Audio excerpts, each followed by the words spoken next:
নমস্কাৰ বন্ধুসকল, পোনপ্ৰথমে মোৰ ইউটিউব চেনেললৈ আপোনালোক সকলোকে স্বাগতম জনাইছোঁ। মাটি কিনিবলৈ আগধন দিলোঁ বা মাটি এডোখৰ কিনিলোঁ, তাৰ বাবে আগধন দিলোঁ, কিন্তু এতিয়া মাটিও নাই, টকাও নাই। এনেকুৱা ধৰণৰ সমস্যা আপোনাৰ হৈছে নেকি বা আপোনাৰ ওচৰে পাঁজৰে কাৰোবাৰ হৈছে নেকি? তেতিয়াহ'লে এই সমস্যাটোৰ পৰা সমাধানৰ উপায় কি আছে? আপুনি টকাটো যিটো আগধন দিছিলে সেই টকাটো কেনেকৈ উভতাই আনিব যদিহে তেখেতে মাটিটো দিব বিচৰা নাই, বা আপুনি আপোনাৰ ক্ৰয় কৰিব লগা মাটিখিনি বা আগধন দিয়া মাটিখিনি কেনেকৈ পাব, সেই সকলো কথা আজি আমি চালি জাৰি আলোচনা কৰিম।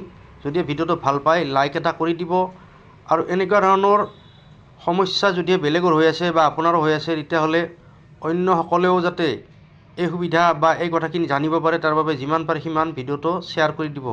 লগতে এনেকুৱা ধৰণৰ ভিডিঅ' মাটিবাৰী সম্পৰ্কীয় ভিডিঅ' যদিহে ভৱিষ্যতেও পাব বিচাৰে মোৰ এই চেনেলৰ জৰিয়তে, তেতিয়াহ'লে মোৰ এই চেনেলটো আপুনি ছাবস্ক্ৰাইব কৰি লওক, লগতে ওচৰতে থকা বেল আইকনটো অল কৰি দিব। তেতিয়াহ'লে মোৰ আহিব লগা ভিডিঅ'সমূহ আপুনি প্ৰথমেই পাই যাব। আহক এতিয়া ভিডিঅ'টো আৰম্ভ কৰোঁ। বহু সময়ত আমি দেখিবলৈ পাওঁ যে কিনোতাই বা যোনে মাটিটো কিনিছে তেখেতে মাটিৰ মালিকক আগধন দি দিয়ে, বা মাটি যিমান টকাত বন্দবস্ত হয় তাৰে প্ৰায় আধা সংখ্যক টকা দি দিয়ে, আৰু তাৰপিছতো মাটিৰ মালিকে যিখিনি যাৱতীয় কাম কাজ থাকে, চেল পাৰমিশ্যনৰ পৰা আদি কৰি অন্যান্য কামখিনি তেখেতে আগবঢ়াই নিদিয়ে বা কামটো পেলাই থৈ দিয়ে। নাইবা কেতিয়াবা কেনেকুৱা হয়, সেই মাটিৰ মালিকে মাটিটো দিবলৈ অমান্তি হয় আৰু টকাও ঘূৰাই নিদিয়ে। তাৰ ফলত ভুক্তভোগী হয় ক্ৰেতাজন, যিজনে মাটিটো কিনিবলৈ লৈছে তেখেতে ভুক্তভোগী হৈ থাকিবলগীয়া হয়। এনেকুৱা ক্ষেত্ৰত দুটা দিশ অতি গুৰুত্বপূৰ্ণ, আমি এই দিশ দুটা ভালদৰে চাই লওঁ আহক। এক নম্বৰতে হৈছে ৰেজিষ্টাৰ্ড এগ্ৰিমেণ্ট। আপুনি মাটিডোখৰ ল'বৰ কাৰণে যিখন বায়নাপত্ৰ বা এগ্ৰিমেণ্ট বনাইছিলে সেই এগ্ৰিমেণ্টখন ৰেজিষ্টাৰ কৰি লৈছেনে নাই। চাব ৰেজিষ্টাৰৰ অফিচত সেই এগ্ৰিমেণ্টখন যদি আপুনি গৈ ৰেজিষ্টাৰ কৰি লোৱা নাই, তেতিয়াহ'লে আপোনাৰ বহুখিনি অসুবিধা হ'ব।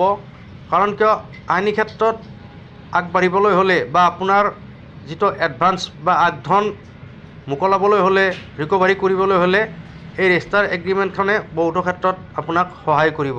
আৰু যদিহে আপুনি সেই এগ্ৰিমেণ্টখন ৰেজিষ্ট্ৰেশ্যন কৰি লোৱা নাই বা ৰেজিষ্টাৰ কৰি লোৱা নাই, তেতিয়াহ'লে ফাঁচি থকা টকাটো ঘূৰাই পাবলৈ হ'লে বা মাটিটো পাবলৈ হ'লে আপুনি প্ৰমাণৰ ওপৰত নিৰ্ভৰশীল হ'ব, বা প্ৰমাণ যিমান আপুনি দিব পাৰিব তাৰ ওপৰতহে আপোনাৰ সমস্যাটো সমাধান হ'ব। এটা কথা ভালদৰে জানি লওক, যদিহে মাটি এডোখৰ কিনিম বুলি এডভান্স দিয়ে বা এগ্ৰিমেণ্ট কৰে, তেতিয়াহ'লে সেই এগ্ৰিমেণ্টখন ৰেজিষ্ট্ৰেশ্যন কৰি লোৱাটো অতিকৈ গুৰুত্বপূৰ্ণ হয়।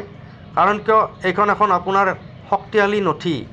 চুক্তি ভংগ হ'লেও আইনী জাননী বা আদালতৰ জৰিয়তে চুক্তিৰ চৰ্ত অনুসৰি স্পেচিফিক পাৰফৰ্মেঞ্চৰ অধীনত টকা উদ্ধাৰৰ দাবী কৰিব পাৰি। আৰু যদি এগ্ৰিমেণ্ট নাথাকে বা এগ্ৰিমেণ্টখন আনৰেজিষ্টাৰ্ড হয়, তেতিয়াহ'লে এই ক্ষেত্ৰত প্ৰমাণেই মুখ্য হৈ পৰে।